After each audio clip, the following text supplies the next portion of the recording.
Hello students, welcome to Step Up Academy. मैं हूं doctor Ananya Dixit, आपकी बायोलॉजी की टीचर। और आज हम इस वीडियो में क्या करने वाले हैं, हम इस वीडियो में देखेंगे आपका जो चैप्टर नंबर 2 है न्यूट्रिशन एनिमल्स, उसका डिटेल एक्सप्लेनेशन, चैप्टर एक्सप्लेनेशन। इससे पहले जो चैप्टर 1 था न्यूट्रिशन इन प्लांट्स, वो हम देख चुके थे कि प्लांट्स जो है वो अपना न्यूट्रिशन कैसे डिराइव करते हैं, वो क्यों ऑटोट्रॉप्स होते हैं। और हमने देखा था कि एनिमल्स जो होते हैं वो हीटरोट्रॉप्स होते हैं। ओके, तो चलिए देखते हैं। चैप्टर स्टार्ट करने से पहले मैं बता दूं कि आप स्टेप अप एकेडमी का जो ऐप है वो उसकी लिंक आपको डिस्क्रिप्शन में मिल जाएगी, आप वहां से डाउनलोड कर सकते हैं।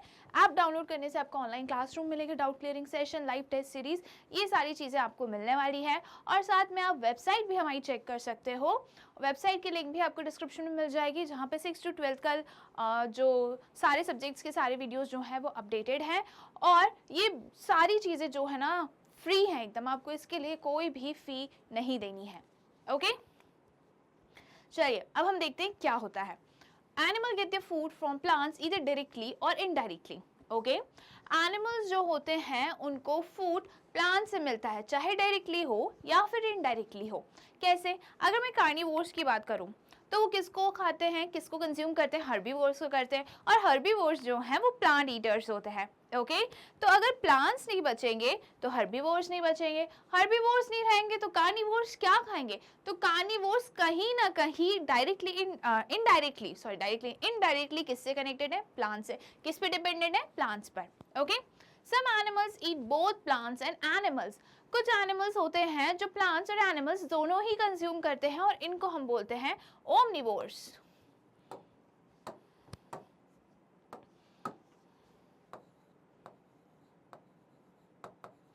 इनको हम क्या बोलते हैं? Omnivores.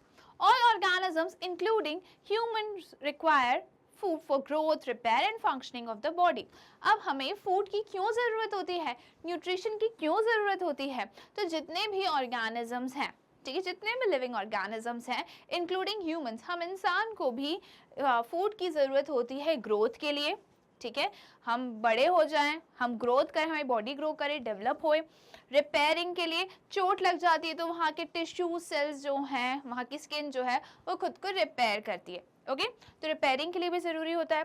Functioning of the body, body हमारा अच्छे से फंक्शन कर सके, ओके, उसके लिए क्या ज़रूरी होता है? न्यूट्रिशन, उसके लिए फूड ज़रूरी होता है।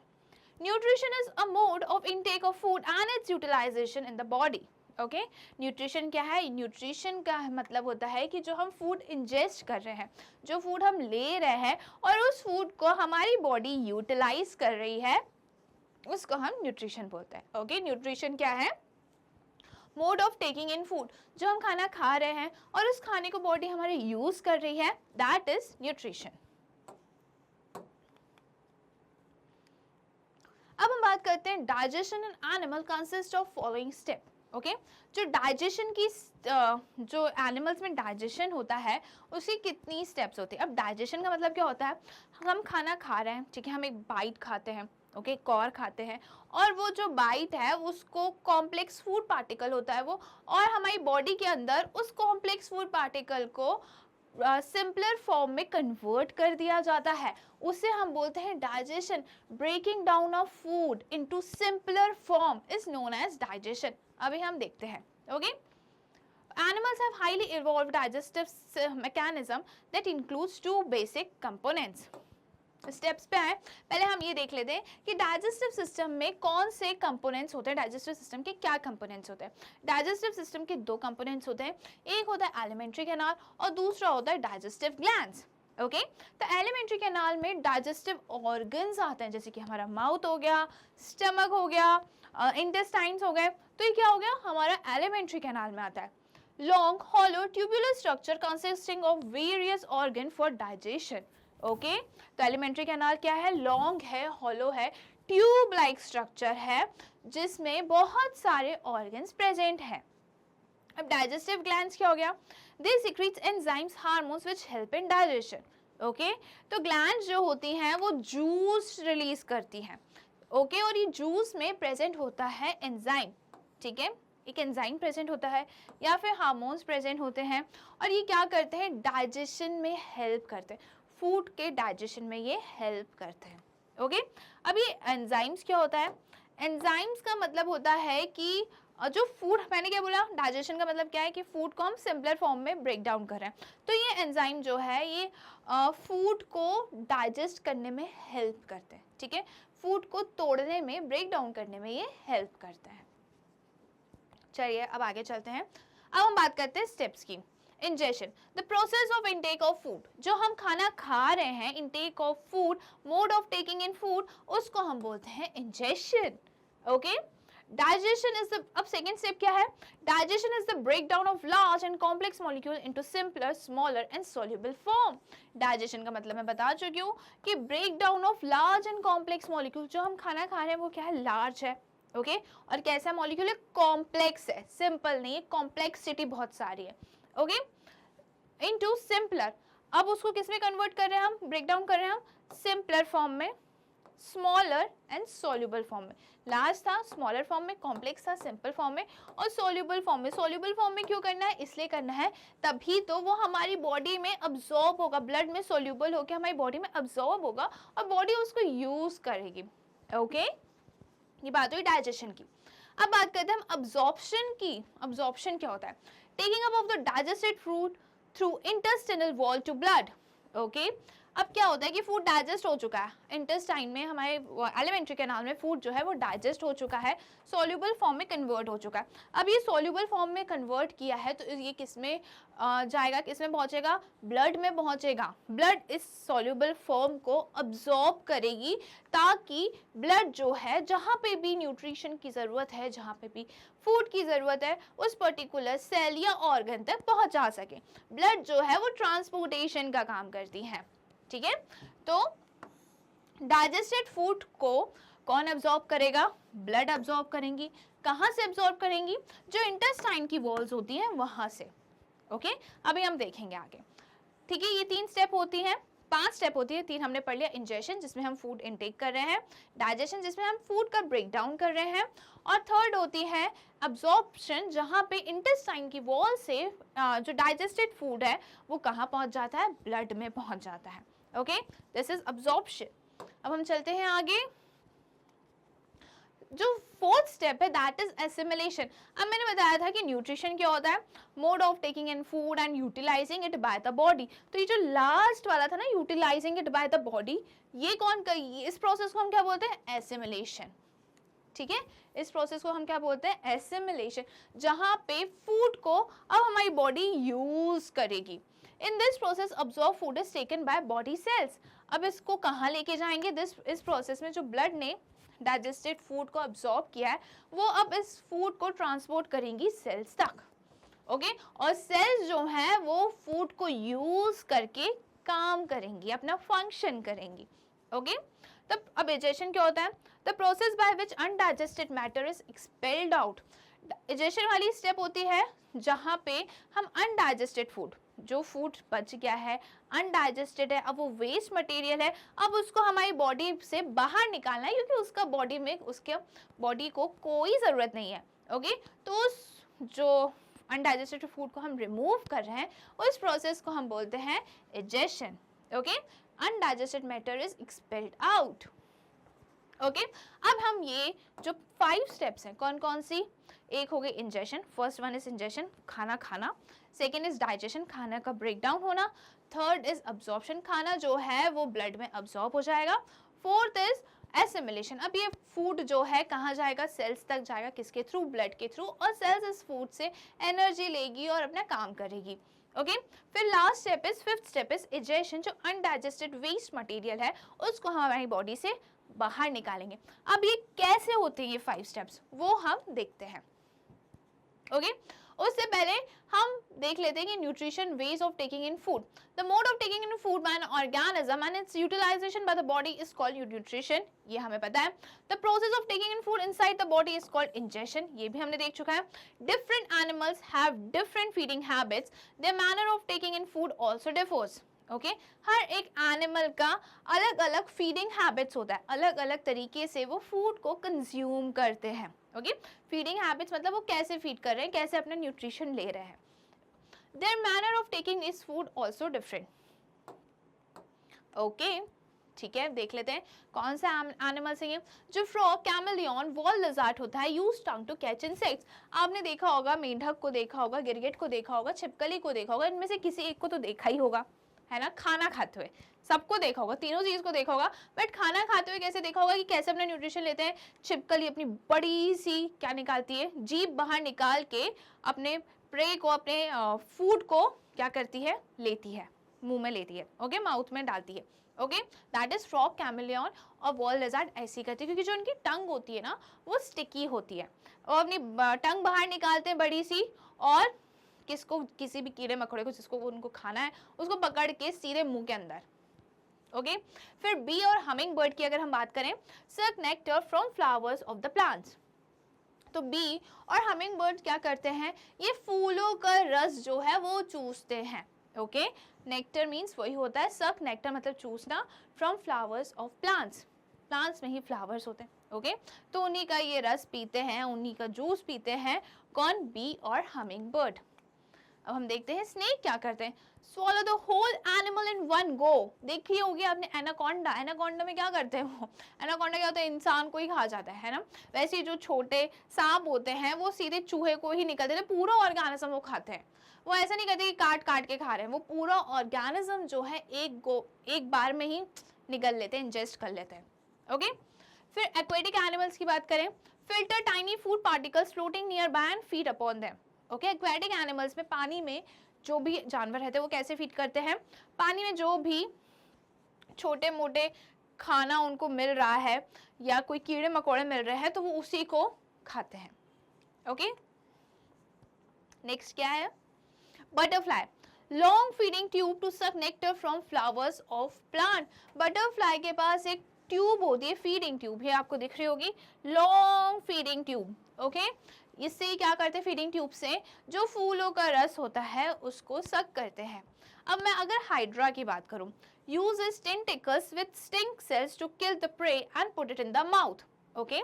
तो जो हाइड्रा होता है, ओके, हाइड्रा कैसा होता है, let me show you somewhere here, इधर ही बता देती हूँ, ओके। हाइड्रा कैसा होता है, हाइड्रा ऐसा टाइप, इधर,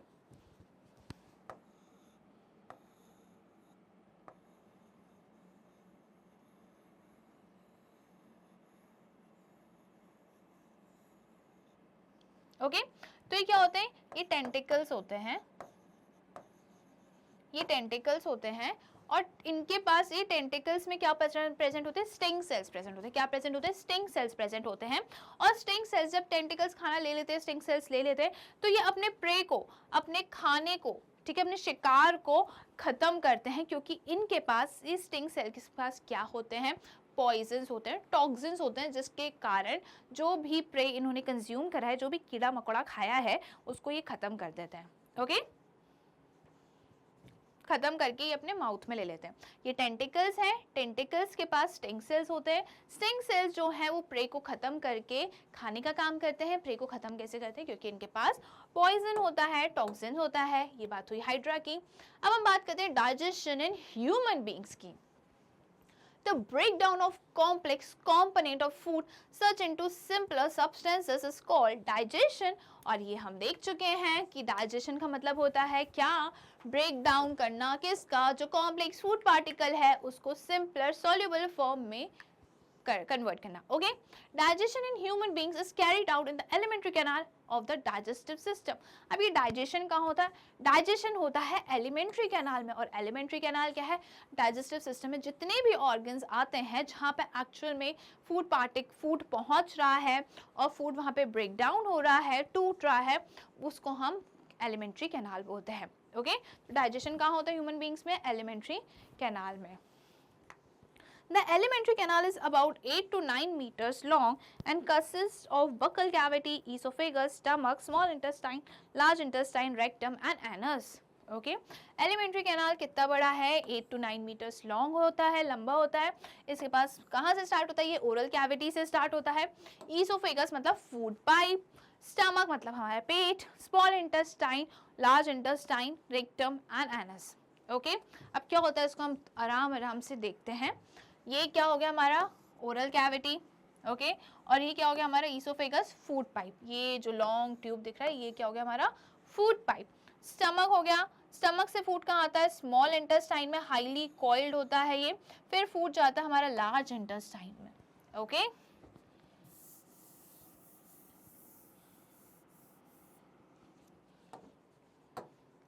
अब क्या है, food is crushed and broken into small particles in the mouth with the help of teeth. Food को हम क्रश करते हैं, ग्राइंड करते हैं, टीयर करते हैं, स्मॉलर पार्टिकल्स में कन्वर्ट करते हैं और ये काम कौन करता है, हमारे प्यारे teeth. Tongue helps in mixing food with saliva. It consists of taste buds which helps in taste. Tongue जो है वो सलाइवा से फूड को मिक्स करता है और जो आपको टेस्ट पता चलता है ना, छोले भटूरे, पिज्ज़ा, सैंडविच और करेला तो बिल्कुल पसंद नहीं आता, तो इसका टेस्ट कौन बताता है, हमारे टंग, जिसमें टंग में क्या प्रेजेंट है, टेस्ट बड्स। ओके वो रिस्पॉन्सिबल होते हैं टेस्ट के लिए। Saliva converts starch into maltose and forms bolus which helps in passage of the food. Saliva जो है वो starch को maltose में convert करता है, किस में convert करता है, maltose में। ओके एंड क्या फॉर्म करता है, बोलस बनाता है। ओके क्या बनाता है, जब फूड सलाइवा से मिक्स हो जाता है तो that is called as bolus which helps in passage of the food. और बोलस क्या हुआ, फूड जो है सलाइवा से मिक्स हो गया तो क्या होगा, वो एकदम चिकना स्मूथ हो जाता है और उसके कारण वो इजीली पास ऑन होता है, इजीली आगे बढ़ता है। ओके अब ये स्टार्च क्या है, माल्टोज क्या है, स्टार्च जो है ये कॉम्प्लेक्स कार्बोहाइड्रेट्स है और माल्टोज जो है वो सिंपल कार्बोहाइड्रेट्स है। ओके तो सलाइवा जो है कॉम्प्लेक्स कार्बोहाइड्रेट स्टार्च को सिंपल कार्बोहाइड्रेट माल्टोज में कन्वर्ट करते हैं। This chewed soft food then passes through the esophagus in a wave-like movement, peristalsis and move to the stomach. Okay? अब यहाँ पे क्या लिखा है, ये जो च्यूड फूड है ये माउथ से कहाँ जाता है, ईसोफेगस में जाता है। ईसोफेगस मतलब फूड पाइप, और ईसोफेगस से हमें पेरिस्टाल्टिक मूवमेंट देखने को मिलते हैं, मतलब इनकी जो मसल्स होती हैं, जो वॉल्स होती हैं वो कंट्रैक्ट होती हैं, रिलैक्स होती है, कंट्रैक्ट होती हैं, रिलैक्स होती है। ओके तो ऐसे वेव लाइक स्ट्रक्चर बनाती हैं जिसको हम पेरिस्टाल्सिस बोलते हैं। और ये जो पेरिस्टाल्टिक मूवमेंट है हमें through out the alimentary canal देखने को मिलते हैं। ये रिस्पॉन्सिबल होते हैं फूड को आगे की तरफ पुश करने में, मूव करने के लिए। ओके अब हम देखते हैं एक्टिविटी 2.3 में क्या दिया है। टेक 2 टेस्ट ट्यूब, हमें 2 टेस्ट ट्यूब लेना है और लेबल करना है, label them A and B नाम देना है। In test tube A put 1 teaspoonful of boiled rice, in test tube B keep 1 teaspoonful of boiled rice after chewing it for 3 to 5 minutes। Okay अब हमको जो test tube ए है उसमें क्या करना है, उसमें हमें बॉइल्ड राइस सिर्फ पुट करना है। ठीक है क्या रखना है टेस्ट ट्यूब में, बॉइल्ड राइस, और टेस्ट ट्यूब बी में हमें बॉइल्ड राइस को च्यू करके, चबा के फिर रखना है, किस में डालना है, टेस्ट ट्यूब बी में। ओके और च्यू हमें चबाना कितनी देर तक है, 3 to 5 minutes तक। Add 3 to 4 ml of water in both the test tube। अब दोनों टेस्ट ट्यूब में हमें 3 से 4 3 to 4 ml वाटर ऐड करना है। Now pour 2 to 3 drops of iodine solution in each test tube and observe। Okay अब हमें क्या करना है, 2 से 3 ड्रॉप्स जो आयोडीन सोल्यूशन का है वो हमें ऐड करना है दोनों टेस्ट ट्यूब में और हमें ऑब्जर्व करना है। ओके तो क्या होता है आयोडीन सोल्यूशन, आयोडीन सोल्यूशन जो है हम बेसिकली स्टार्च के टेस्ट के लिए करते हैं। आयोडीन अगर स्टार्च में हम ऐड करेंगे तो वो जो सोल्यूशन का कलर होगा, वो जो मिक्सचर का कलर होगा वो ब्लू ब्लैक टर्न हो जाता है। कैसे टर्न हो जाता है, ब्लू ब्लैक। तो यहाँ पे कौन सा टेस्ट ट्यूब ब्लू ब्लैक होते हुए दिख रहा है, टेस्ट ट्यूब ए हमें ब्लू ब्लैक होते हुए दिख रहा है। दैट मीन्स ए में स्टार्च प्रेजेंट है, बट बी में स्टार्च क्यों प्रेजेंट नहीं है, बी में स्टार्च इसलिए प्रेजेंट नहीं है क्योंकि जो बॉइल्ड राइस था उसको हमने च्यू करा था, और हमने जब च्यू करा 3 to 5 minutes के लिए तो क्या होता है हमारे माउथ में, सलाइवा होता है, और सलाइवा क्या करता है, स्टार्च को माल्टोस में कन्वर्ट करता है। अभी इसके पहले वाली साइड में हमने देखा था। ओके तो स्टार्च जो है वो माल्टोस में कन्वर्ट हो गया, अब स्टार्च बचा ही नहीं टेस्ट ट्यूब बी में। ओके स्टार्च बचा ही नहीं, इसलिए आयोडीन सॉल्यूशन ने कोई भी कलर चेंज बी वाले में नहीं दिखाया, बट ए में कलर चेंज हो गया। कैसा हो गया, ब्लू ब्लैक कलर हो गया, क्योंकि ए में क्या प्रेजेंट था, स्टार्च प्रेजेंट था। ओके ये है हमारी एक्टिविटी 2.3। अब हम आगे चलते हैं। 2.4 क्या है? Prepare a separate sample of sugar solution, common salt solution, lemon juice and juice of crush neem और बिटर गॉर्ड। ओके, अब हमें क्या करना है? हमें सेपरेट सोल्यूशन बताना है। किसके? शुगर के बनाना है, सॉल्ट का बनाना है, लेमन जूस का बनाना है, नीम लीफ का, जो क्या बोलना है, कड़वी नीम की पत्ती होती है ना, उसका हमें जूस बनाना है। Okay, blindfold one of your classmate and ask him to take out the tongue and keep it in a straight and flat position. Okay, अब हमें अपने किसी एक क्लासमेट को, अपने किसी एक फ्रेंड को ब्लाइंड फ्लोड करना है, मतलब उसकी आंखें पे पट्टी बांधनी है और क्या करना है? उससे हमें पूछना है, टंग में हमें हर एक सॉल्यूशन का ड्रॉप रखना है और पूछना है कि इसका टेस्ट कैसा है। ठीक है? Use a clean toothpick to put the above sample one by one on different area of the tongue as shown in figure 2.6. Use a toothpick for each sample. Okay, तो यहाँ पे क्या बोला है कि हमें टूथपिक से हर एक सैंपल अलग अलग एरिया में टंग के रखना है। Ask the classmate which area of the tongue could detect the sweet, salty, sour and bitter substances. तो हमें ये बताना है और हमें उससे पूछना है कि कौन सा पार्ट है टंग का जो हमें स्वीट, सॉल्टी, सोर एंड बिटर सब्सटेंसेस का टेस्ट बता रहा है। तो यहाँ पे पूछा गया है कि टंग का कौन सा रीजन होता है जो पर्टिकुलर टेस्ट के लिए स्पेसिफाई होता है। ऐसा कुछ पार्ट है? जी हाँ होता है। क्या होता है कि जो टंग की टिप होती है, ओके, वो हमें स्वीट बताती है, स्वीट टेस्ट डिटेक्ट करती है, और जो बैक एरिया होता है वो हमें बिटर बताता है, बिटर टेस्ट डिटेक्ट करता है, और जो साइड में टंग की जो साइड वाला रीजन जो होता है वो सॉल्टी और सॉर हमें टेस्ट में हेल्प करता है। ओके, टेस्ट डिटेक्ट करने में हेल्प करता है। चलिए अब हम बात करते हैं स्टमक की। फूड जो है वो ईसोफेगस से, फूड पाइप से कहाँ आएगा? स्टमक। और स्टमक कैसा है? स्टमक है, it is a J shape muscular structure, receives food from oesophagus. ये जे शेप का होता है और मसल्स का बना हुआ है। ओके, ये दिख रहा है आपको? ये J shape sorry, J shape. Okay, oesophagus से फूड स्टमक में आ गया। Inner lining of stomach produces mucus which protects from HCl। जो स्टमक की इनर लाइनिंग होती है वो सिक्रीट करती है म्यूकस। ओके, और म्यूकस जो है वो HCl से स्टमक को प्रोटेक्टेड रखती है। कैसे? क्यों जरूरी है? अब भाई जो HCl है ना वो हाइड्रोक्लोरिक एसिड है। क्या है? हाइड्रोक्लोरिक एसिड, जो स्टमक में प्रेजेंट होता है। अब ये एसिड है, हमको पता है कि एसिड जो होता है उससे हम जल सकते हैं, बर्न हो सकते हैं, राइट? तो जो ये स्टमक की लाइनिंग है, जो लेयर है, इनर लेयर वॉल है, उसको भी तो HCl जो हाइड्रोक्लोरिक एसिड है, हाईली एसिडिक इन नेचर होता है ये, तो वो स्टमक की वॉल को भी हार्म कर सकता है, डैमेज कर सकता है। तो वो डैमेज को प्रिवेंट करने के लिए कौन है? म्यूकस है। ओके, म्यूकस कौन सिक्रीट करता है? जो स्टमक की सबसे अंदर वाली लेयर है वो।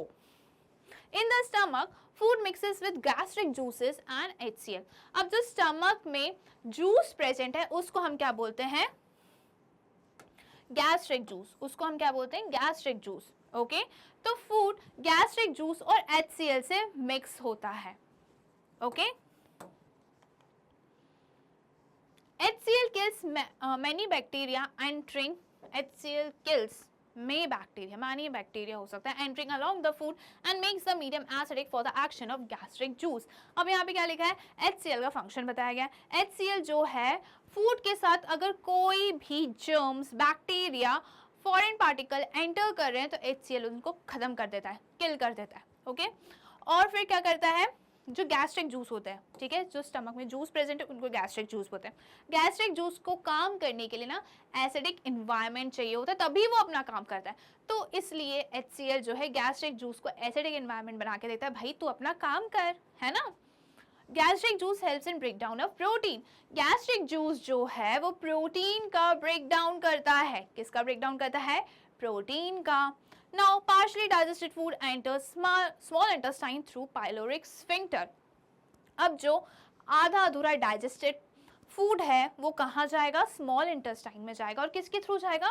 पाइलोरिक स्फिंक्टर के थ्रू। ओके, आप एक रूम से दूसरे रूम में जाते हो तो क्या होता है? गेट आपको मिलता है, राइट? तो जैसे ही स्टमक से फूड स्मॉल इंटेस्टाइन में आएगा तो एक दरवाजा होता है, एक डोर होता है जैसे ही फूड स्मॉल इंटेस्टाइन में एंटर करता है वो बंद हो जाता है। वो इसलिए बंद हो जाता है कि भाई तुम स्मॉल इंटेस्टाइन में आ गए हो, अब तुम्हें स्टमक में जाने की कोई ज़रूरत नहीं है। तो ये क्या करता है, पाइलोरिक स्फिंक्टर ये back flow of the food को प्रिवेंट करता है, फूड वापस स्टमक में ना जाए उसको रोकता है। ओके ठीक है, चलिए अब हम बात करते हैं स्मॉल इंटेस्टाइन की। In the small intestine, carbohydrates, proteins and fats are broken down with the help of juices secreted by pancreas, liver and the small intestine itself. Okay? तो स्मॉल इंटेस्टाइन में क्या होता है, कार्बोहाइड्रेट्स का भी breakdown होता है, प्रोटीन्स का भी होता है और फैट्स का भी होता है। बट ये कौन करता है, ये करते हैं पेनक्रियास से जो जूस आ रहे हैं वो, लिवर जो जूस बना रहा है वो, और स्मॉल इंटेस्टाइन के खुद के जूस। क्लियर है। अब क्या होता है कि जो पेनक्रियास और लिवर है इनके पास फूड नहीं जाता, इनके जो सिक्रीशन है, इनके जो जूसेस है, पेनक्रियाटिक जूस और लिवर देता है बाइल जूस, ये दोनों ही सिक्रीशन, ये दोनों ही जूसेस जो हैं स्मॉल इंटेस्टाइन में आते हैं।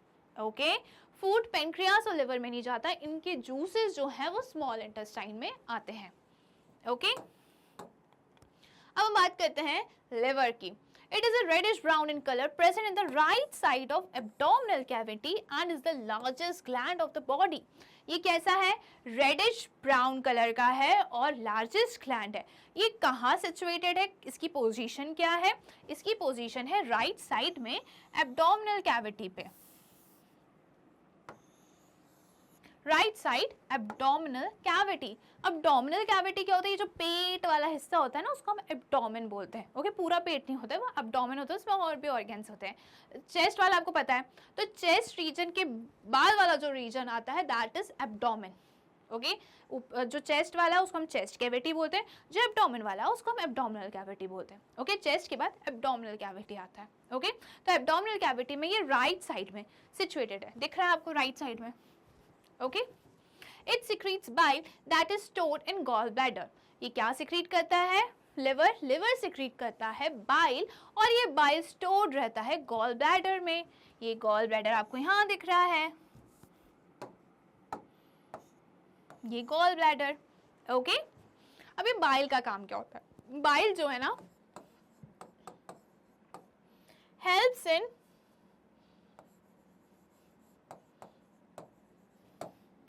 breakdown of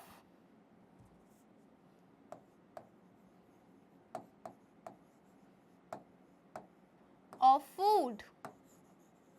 किसके लिए रिस्पॉन्सिबल है ये, ब्रेक डाउन ऑफ फूड के लिए, कौन sorry of fats, not food, of fats. ठीक है बाइल जो है वो फैट्स के लार्जर कॉम्प्लेक्स मॉलिक्यूल्स को कन्वर्ट करता है स्मॉलर सिंपलर फॉर्म में। ओके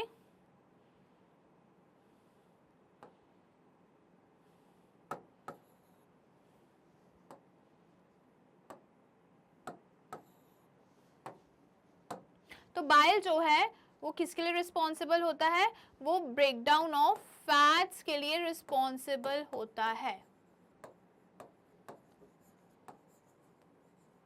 ओके और ये स्टोर्ड कहाँ रहता है, ये स्टोर्ड रहता है गॉल ब्लैडर में।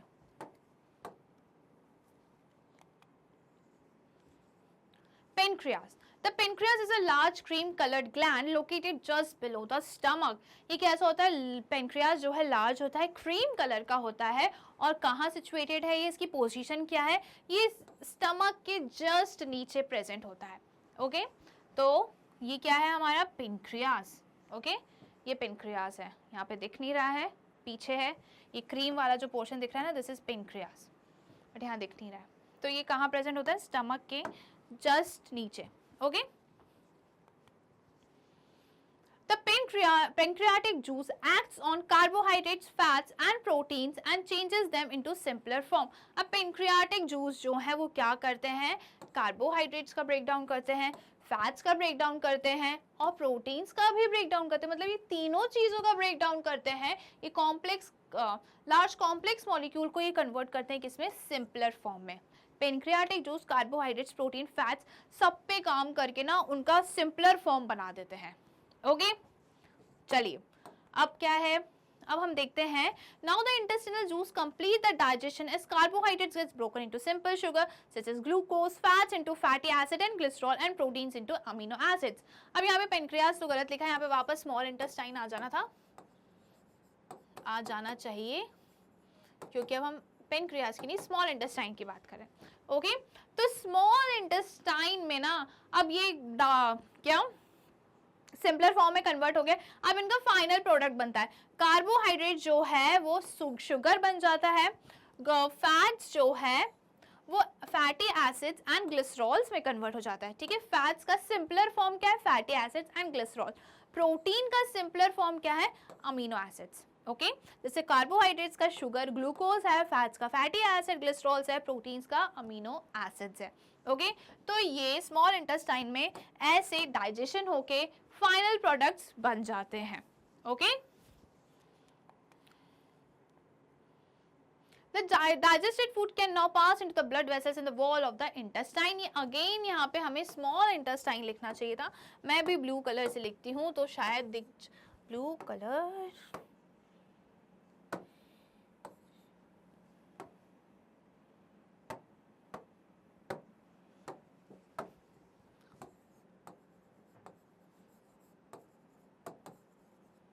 Small intestine. ओके तो अब क्या होता है, स्मॉल इंटेस्टाइन में ना बहुत सारी ब्लड वेसल्स होती हैं। ब्लड वेसल्स मतलब जो ब्लड को लेके जाने वाली ट्यूब होती है ना, that is known as blood vessels. तो जैसे ही खाना अपने सिंपलर फॉर्म में आ जाता है, अपने फाइनल प्रोडक्ट में आ जाता है, तो फाइनल प्रोडक्ट जो है हमने फैटी एसिड ग्लिसरॉल्स देखा, ग्लूकोज देखा, हमने अमीनो एसिड्स देखा, वो वॉल्स इंटेस्टाइन की जो वॉल्स होती हैं उससे कहाँ आ जाता है, ब्लड वेसल्स में आता है, जो वो ट्यूब जो ब्लड को कैरी करती हैं उनमें आ जाता है। ओके स्मॉल इंटेस्टाइन फाइनली आ चुका है। It has numerous finger like projection known as villi which increases the surface area for absorption, this is known as absorption. जो हमने थर्ड स्टेप पढ़ी थी डाइजेशन की, वो थी क्या, अब्जॉर्प्शन। ओके तो विलाई यहाँ पे आपको दिख रहा है, ये विलाई क्या है, फिंगर लाइक प्रोजेक्शन है, दिख रहा होगा आपको कैसे, ये फिंगर लाइक प्रोजेक्शन है जो स्मॉल इंटेस्टाइन लार्ज इंटेस्टाइन दोनों में ही प्रेजेंट होती है। स्मॉल इंटेस्टाइन में क्या करती है, सरफेस एरिया बढ़ाती है अब्जॉर्प्शन का, ज़्यादा से ज़्यादा क्या न्यूट्रिएंट्स अब्जॉर्ब हो सकें। ओके सरफेस एरिया बढ़ाती हैं, और साथ में इनके पास ना बहुत सारी ब्लड वेसल्स होती हैं। आपको दिख रहा है ब्लड कैपिलरी, कैपिलरी एक ब्लड वेसल का नाम है। ओके तो यहाँ पे आपको दिख रहा है ब्लड वेसल्स, ये ओके रेड कलर का दिख रहा है, ब्लू कलर का दिख रहा है, तो ये क्या है, ब्लड वेसल्स है। तो सारी चीजें स्मॉल इंटेस्टाइन से अब्जॉर्ब होके कहाँ जाती है, ब्लड वेसल्स में, किसके थ्रू आती है, विलाई के थ्रू। विलाई क्या है, फिंगर लाइक प्रोजेक्शन है, बहुत सारी होती है जो सरफेस एरिया बढ़ाती हैं अब्जॉर्प्शन का। Okay highly organized system of blood capillaries present in villi helps in the transportation of absorbed food to different organs for its utilization known as assimilation। और ये कौन सी स्टेप, absorption जो थी third step थी, अगर मैंने fourth बोल दिया तो सॉरी, absorption जो थी थर्ड स्टेप थी, assimilation जो है वो फोर्थ स्टेप है। ओके assimilation जो है वो फोर्थ स्टेप है। क्या था यहाँ पे, highly organise system of blood capillaries, इनके पास विलाई के पास बहुत सारी ब्लड कैपिलरीज होती हैं। ओके और ये क्या करती हैं, फूड को अब्जॉर्ब करती हैं और फूड का ट्रांसपोर्टेशन करती हैं, कहाँ तक पहुँचाती है, सेल तक पहुँचाती है, ताकि सेल इसको यूज़ कर सके। और मैंने बताया था जब फूड को खाने के बाद हम यूज़ करती है हमारी बॉडी, उसको हम क्या बोलते हैं, एसिमिलेशन। ओके क्या हुआ, ब्लड में फूड एब्जॉर्ब होगा, न्यूट्रिएंट्स एब्जॉर्ब हो गए, दैट इज एब्जॉर्प्शन। अब ब्लड इसको फूड को न्यूट्रिएंट्स को कैरी करके पर्टिकुलर ऑर्गन सेल तक पहुंचाएगी। अब ये सेल ऑर्गन जो है इनको यूज करेंगे, और यूज करने वाली स्टेप कौन सी होगी, assimilation. Finally, the undigested food moves into the large intestine where most of the water and some salts are absorbed from the food. Okay तो ये जो अनडाइजेस्टेड फूड है फाइनली ये कहाँ पहुँच जाता है, लार्ज इंटेस्टाइन में। ओके लार्ज इंटेस्टाइन में पहुँच जाता है, ये वाला जो पार्ट है this is large intestine. Large intestine में कुछ नहीं होता है, लार्ज इंटेस्टाइन में जो वाटर है उसका अब्जॉर्प्शन होगा और कुछ सॉल्ट्स इलेक्ट्रोलाइट्स का सॉल्ट्स का अब्जॉर्प्शन होगा। ओके तो क्या होता है, स्मॉल इंटेस्टाइन में कंप्लीट डाइजेशन एंड अब्जॉर्प्शन हो जाता है। अनडाइजेस्टेड फूड लार्ज इंटेस्टाइन में जाता है और लार्ज इंटेस्टाइन में सिर्फ और सिर्फ वाटर का अब्जॉर्प्शन होता है। Okay The remaining waste passes into the rectum and remains there as semi-solid feces. Okay?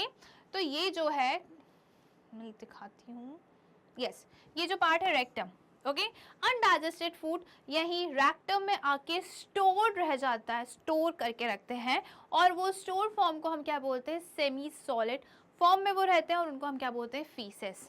उनको हम क्या बोलते हैं, फीसेस। अनडाइजेस्टेड फूड को हम क्या बोलते हैं, faeces. Okay this then it is जो फीसेस है, वेस्ट मटेरियल है, अनडाइजेस्टेड फूड है, उसको हम अपनी बॉडी से बाहर निकाल देते हैं। Then it is thrown out of the body through the anus controlled by anal sphincter known as egestion. Okay फिर हम इसको एनस के थ्रू अपनी बॉडी से बाहर निकाल देते हैं और इस प्रोसेस को इजेक्शन बोलते हैं। और इधर भी स्फिंक्टर होता है, उसको हम बोलते हैं एनल स्फिंक्टर। स्फिंक्टर ओपन होता है, अनडाइजेस्टेड वेस्ट जो है, फूड जो है, फीसेस जो है, वो हमारी बॉडी से रिमूव हो जाते हैं, बाहर आ जाते हैं और स्फिंक्टर बंद हो जाता है। ओके और इस प्रोसेस को हम क्या बोलेंगे, इजेक्शन। ओके अब हम बात करते हैं डाइजेशन इन grass eating animals. Grass eating animals में डाइजेशन कैसे होता है, हम वो बात करेंगे। Cause and buffaloes fall in the category of grass eating animals. जो काउज होती हैं, गाय भैंस होती हैं, वो किस में आती हैं, वो ग्रास ईटर्स में आती है। जो घास, पेड़ पौधे, पत्ती मुत्ती खाती हैं, वो पत्ती वगैरह खाती हैं, उनको हम किस में बोलते हैं, grass eating animals. They quickly swallow the grass and store in the rumen where the food gets partially digested and is termed as curd. Okay?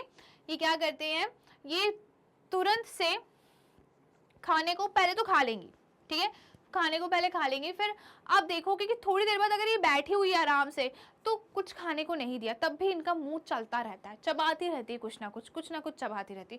तो क्या होता है, ये पहले गपर गपर खा लेती हैं, उसके बाद ये जो चीज़ है खाने क्विकली खाने वाली, स्वेलो करने वाली, स्वेलो करने के बाद ये ले जाके स्टोर करते हैं रूमेन में। कहाँ स्टोर करते हैं, रूमेन में। ओके रूमेन में स्टोर करने के बाद फूड जो है पार्शली डाइजेस्ट होता है और वो किस में कन्वर्ट हो जाता है, कर्ड में। किस में कन्वर्ट हो जाता है, वो कर्ड में कन्वर्ट हो जाता है। ओके पार्शली डाइजेस्ट होता है, कर्ड में कन्वर्ट हो जाता है। फिर ये ह्यूमन से अगेन फूड जो है एनिमल्स के माउथ में आता है और माउथ में फिर ये अगेन च्यूइंग वाली प्रोसेस करते हैं। Okay the curd returns to the mouth in small lumps and the animal chews it. पहले तो ये डायरेक्ट खाने को स्वेलो कर लेंगे, गुटक लेंगे, फिर वो जाके कहाँ स्टोर होगा, र्यूमन में स्टोर होगा। र्यूमन में पार्शली डाइजेशन होगा और जो फूड खाया है वो किस में कन्वर्ट हो जाएगा, कर्ड में। अब ये जो कर्ड है, जब गाय आराम से बैठी रहेगी तो ये कर्ड स्मॉल पार्टिकल्स में गाय और बफेलो के मुंह में आता है, काऊ और बफेलोस के माउथ में आता है और ये इसको अगेन ये इसको क्या करते हैं, च्यू करने का काम करते हैं। Okay this process is termed as rumination और इस प्रोसेस को हम क्या बोलते हैं, rumination. And these animals are called ruminants. और इन एनिमल्स को हम क्या बोलते हैं, रूमिनेंट्स, क्योंकि इनके पास रूमेन होता है जहाँ पे पार्शली डाइजेशन होता है, जहाँ पे ये डायरेक्ट स्वेलो करके फूड को स्टोर करते हैं। फिर जो कर्ड बनता है वो कर्ड ये माउथ में आता है इनके कैसे फॉर्म में, स्मॉलर पार्टिकल्स के फॉर्म में, और फिर ये जो एनिमल्स होते हैं, काउज और बफेलोस जो होते हैं, इनको च्यू करते हैं। ओके इस प्रोसेस को रूमिनेशन बोलते हैं और ऐसे एनिमल्स को रूमिनेंट्स बोलते हैं। अब हम बात करते हैं अमीबा की। Feeding and digestion in amoeba. Amoeba is a unicellular microbe which has no definite shape, mouth और डाइजेस्टिव सिस्टम। ओके अमीबा क्या है, यूनिसेलुलर माइक्रोब है। यूनिसेलुलर मतलब कि एक ही सेल से बना है, सिंगल सेल्ड ऑर्गेनिज्म। हमारी बॉडी में बहुत सारे सेल्स हैं, राइट, हम मल्टी सेलुलर ऑर्गेनिज्म है, बट ये जो अमीबा है इसके सिंगल सेल है, इसके पास सिर्फ एक ही सेल है। ये कैसा है, माइक्रोब है, दिखता नहीं है, माइक्रोस्कोप से ही दिखता है। इसके पास कोई पर्टिकुलर शेप नहीं है। ओके अदरक के समान होता है, कैसा भी शेप हो सकता है इसका। माउथ और डाइजेस्टिव सिस्टम, ना इसके पास माउथ है, ओके और ना ही इसके पास डाइजेस्टिव सिस्टम है। सिस्टम ही एक क्या है, बहुत सारा क्या सेल से मिलके बना हुआ, बट ये तो सिंगल सेल है तो डाइजेस्टिव सिस्टम कहाँ से आएगा। ओके तो ये खाना कैसे खाता है, ये फीड कैसे करता है, ये डाइजेशन कैसे करता है, वो हम देखते हैं। It constantly change its shape and position in order to obtain food.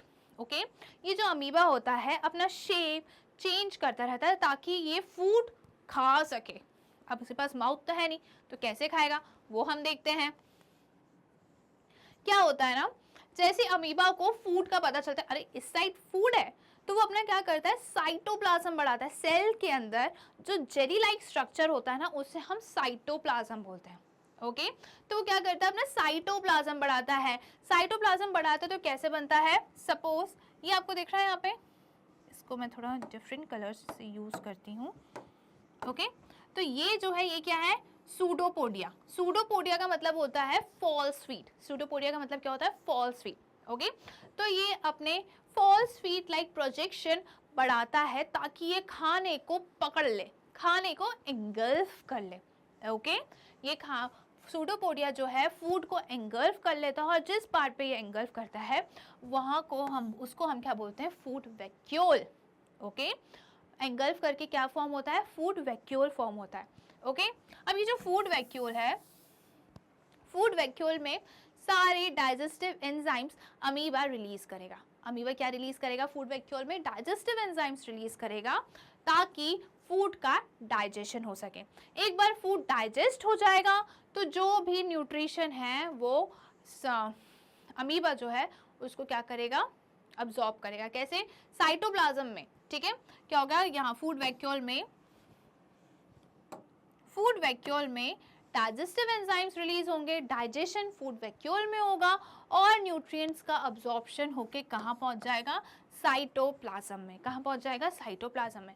When it senses food it pushes out pseudopodia. Pseudopodia मतलब फिंगर लाइक प्रोजेक्शन, या तो सूडो का मतलब फॉल्स होता है, पोडिया का मतलब फीट होता है। Okay around the food and angles it.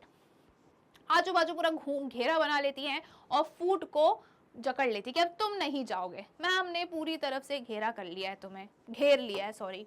Okay फिर क्या होता है, the food gets trapped in a food vacuole. अब ये जो फूड है वो किस में ट्रैप हो जाता है, किस में फंस जाता है, ये फंस जाता है फूड वैक्यूल में। फूड वैक्यूल में क्या रिलीज होता है, digestive juices. Okay, in food vacuoles the digestive juices are secreted which act on the food breaking it into simpler substances. Okay, food vacuole में रिलीज होता है डाइजेस्टिव जूसेस और ये डाइजेस्टिव जूसेस फूड का break down करती हैं, digestion करती हैं ताकि वो सिंपलर सब्सटेंसेस में कन्वर्ट हो जाए। Gradually, the digested food gets absorbed. These absorbed substances are used for growth, maintenance and multiplication. Okay? अब ये जो डाइजेस्टेड फूड है ये धीरे धीरे अब्जॉर्ब हो जाएगा साइटोप्लाज्म में और ये अब्जॉर्ब फूड जो है इसको अमीबा यूज़ करेगी ग्रोथ के लिए, डेवलपमेंट के लिए, अपने आप को मेंटेन रखने के लिए, तरोताज़ा रखने के लिए, है ना, और मल्टीप्लाई करने के लिए, मतलब सेल डिवीजन करने के लिए। ओके जो अमीबा होते हैं वो अपने से एक दो कॉपी बनाते जाते हैं, that is known as multiplication. The undigested food is expelled by the vacuole. Okay और जो अनडाइजेस्टेड फूड है उसको वैक्यूल के थ्रू ही बाहर एक्सपेल कर देते हैं ये अपनी बॉडी से। ओके ठीक है तो ये बात तो हमारी किसकी, अमीबा की। अमीबा जो है जैसे ही फूड उसको दिखता है वहाँ पे अपना साइटोप्लाज्म बढ़ा देता है और क्या फॉर्म करता है, सूडोपोडिया। सूडोपोडिया जो है खाने को गले लगा लेती है, गले मतलब उसको एंगल्फ कर लेती है कि अब तुम नहीं जा पाओगे और फॉर्म होता है फूड वैक्यूल। फूड वैक्यूल में डाइजेस्टिव जूसेस रिलीज होते हैं जो फूड का डाइजेशन करते हैं और ये डाइजेस्टेड फूड जो है अब्जॉर्ब हो जाता है। अब्जॉर्ब फूड अमीबा यूज़ करते हैं ग्रोथ, मेंटेनेंस और मल्टीप्लिकेशन के लिए। फिर जो अनडाइजेस्टेड फूड है, जो अनडाइजेस्टेड वेस्ट फूड है, उसको वैक्यूल से अमीबा रिलीज कर देते अपने सराउंडिंग में। ओके ये बात हुई किसकी, अमीबा की। तो यहाँ पे जो है हमारा न्यूट्रिशन इन एनिमल्स होता है कंप्लीट। सेकेंड चैप्टर था ये आपका। हमने सबकी बात करी कि हमने अलग अलग टाइप के जानवरों की बात करी। हमने पहले ह्यूमंस में देखा, काऊ बफेलोज में देखा और अमीबा की बात करी। इसके बाद हम नेक्स्ट वीडियो में देखेंगे एनसीईआरटी सॉल्यूशन। तो आपको हमारे साथ जुड़े रहना है। Keep watching. Thank you.